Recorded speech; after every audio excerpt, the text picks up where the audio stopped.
ekuthiwa nguSando nomntana ongakanani nenkosikazi yakhe uthatha le ntwana ngenye imini kungolwesihlanu umfundisi uAdams aye naye eBarber shop le ntwana ufuna uyichebisa kukho inkonzo enkulu the following day athatha unyana wakhe amse eBarber shop uthena bale ntwana ayibeke phezu kwesitulo kubhijelwe itawula apha kuyo yahlininika yajonga uyise yagwanya inyembezi yahlininika uthi umpiyane ndayibona bale ntwana ifuna kubekho into endiyenzayo siza kula mava enu mfundisi uthi ndayibona le ntwana ifuna kubekho into endinoyenza uthi the longer ndema still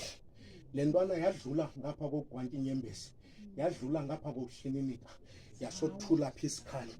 ijika ubuso bubomvu uthi uSando ndayitolika okokuba iyabuza bathi tata ingabe uyandifeyilana in your presence uthi ajika yabomvu yasithi isikhalo sofika kwinote yokugqibela sithena basifike kula note yokugqibela saphela isikhalo hayi wayibona bangoku ibeyond ability yale ntwana uthi uyisezehla inyembezi kum ngizobela ngoThixo mfundisi uPeter kule 30 years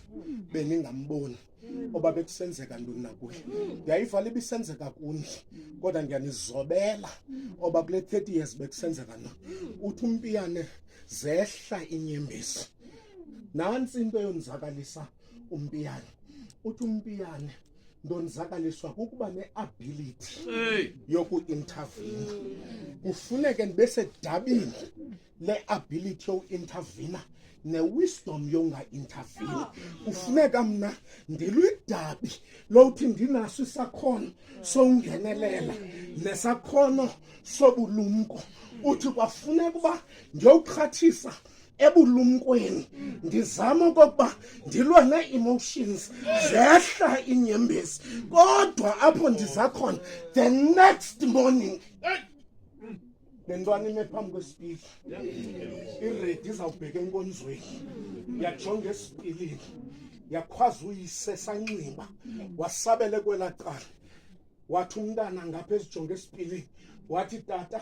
mhle ulibonge ulibele uyizolo umntana ngeqeshini angindiva abantwana bakathi the next morning le ntwana ime phambi kwesipili ifeyisene nezigqibo zikayise zayizolo ebizibona zi-unfair ngoku ijonge esipilini ilibele uyizolo tata mhle ulibonge silinditsasa esizawubekwa esipilini kobani naba bathe uhambe esimhlophe sesilibele obizolo bekusenzeka ntoni na sesithi worthy is the lamb that was slain silibele uyizolo ngoba sobe sime phambi koThixo tata mhle ulibonge. Hallelujah.